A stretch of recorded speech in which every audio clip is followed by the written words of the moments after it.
موضوع الابليكيشن التاني اللي هو ابليكيشن السوق المفتوح. برنامج السوق المفتوح ده هو عبارة عن انت برنامج بتدور عليه على شغل بتضيع وقتك بس عليه، لان كل اللي هتقابله عليه هو يعني كل اللي هتقابلهم في البرنامج ده 3 أو 4 أشخاص ماشيين على سيستم واحد معين هم حافظينه. هتلاقي مثلا كل الشغل سيلز عقارات، سيلز سيارات. طب الشغل هتلاقيه سايب لك ان المرتب 3000 درهم وعمولة ومش عارف ايه وكل ده. هتدخل مثلا تكلم واحد منهم وليكن سيلز العقارات، هتكلمه ايه تفاصيل الشغل، هيقولك الشغل 3000 درهم، كل حاجة بتبيعها بتاخد عليها 200 درهم. الشغل اونلاين او اوفلاين، اللي هو يا اما عايز تشتغل من البيت عادي، عايز تيجي الشركة عادي.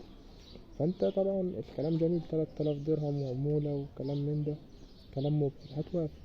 طب اجي امضي عقد العمل، لا ده مفيش عقد عمل دلوقتي. امال ايه النظام؟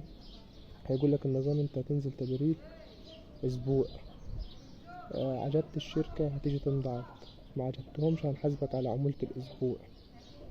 طبعا الكلام ده اصلا نصب، لان انت لا هيرضى يقولك تعالى الشركة ولا اي شيء. انت المفروض مثلا يا عم هم ساكتين تروح تعمل انترفيو في الشركة عندهم عشان تبقى عارف المكان وعارف الدنيا والكلام ده كله، ومش مشكلة تدريب اسبوع. لكن هما هتسأله هيقولك احنا الشركة الفلانية، طب فين مكانك، طب اجي الاول عشان اشوف الشركة والكلام ده كله، مش هيوافق. انت بقى لو وافقت انك تبدأ معاهم من قبل ما تروح الشركة او اي شيء، فانت كده بتضيع وقتك على الفاضي.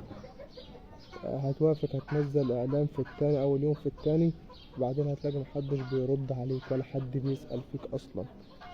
فالابليكيشن ده بلاش تضيع وقتك عليه. كل اللي علينا الصابين بلا استثناء. يعني انا معايا اكتر من 10 15 رقم من على الابليكيشن ده، ناس نصابة، ناس بتستغل اي حد في اي حد.